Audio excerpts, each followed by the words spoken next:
Where is a self-respecting black intellectual supposed to stand? Am I simply a mouthpiece for a movement's propaganda that aims at fighting white supremacy? Or do I have anything to say to my own people about how we are living? Is there any space in the public conversation for a nuanced and complex moral engagement with these questions? Or do they merely become fodder for partisan argument? I'm asking you a question. I want you to consider this 2-week-old, I'm talking about 2 weeks, a newspaper report from my hometown, Chicago. I want you to bear with me just for a moment because the details matter.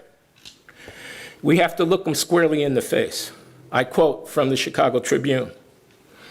6 people were killed, including a 15-year-old girl, and at least 63 others were wounded in shootings across Chicago over Memorial Day weekend.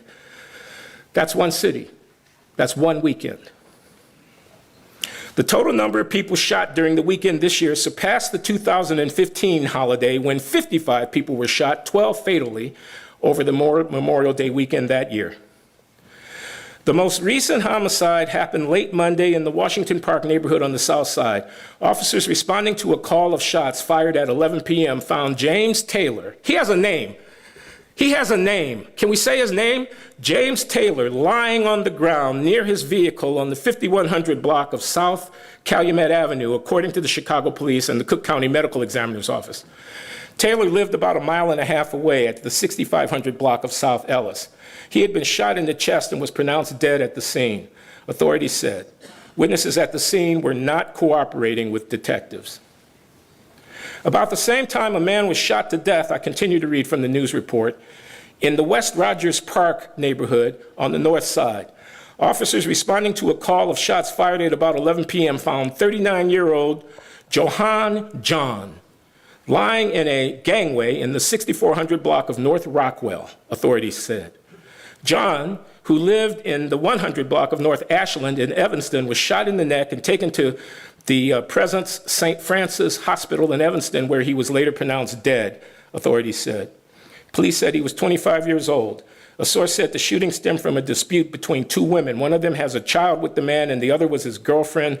The women were armed, and the man was eventually shot during the argument.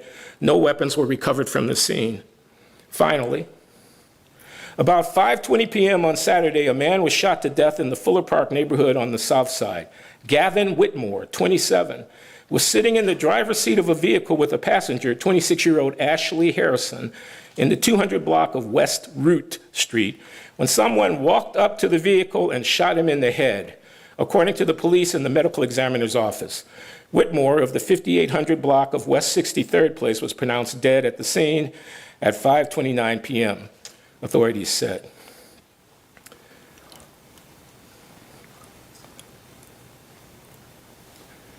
"63 shot, 15 dead. One weekend, one city." Urban violence on such a scale, involving blacks as both perpetrators and victims, poses a dilemma to a black intellectual like myself.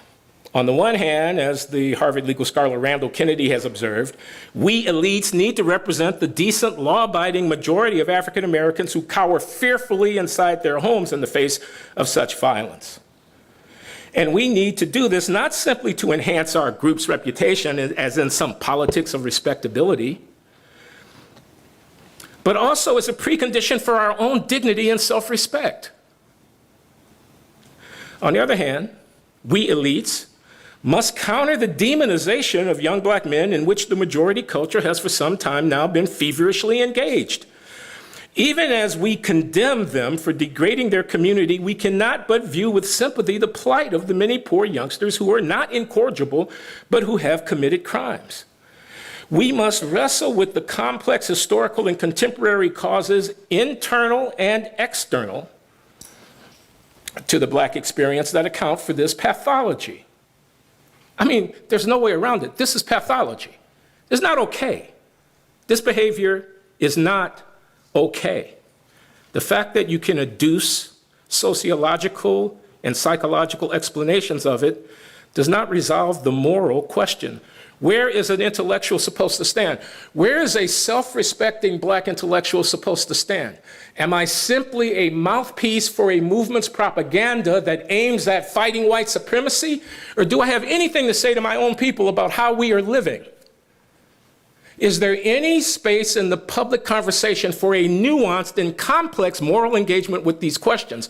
Or do they merely become fodder for partisan argument? I'm asking you a question, okay? Because I don't know the answer to it, but I know that those victims had names. I know that they had families. I know that they didn't deserve their fate.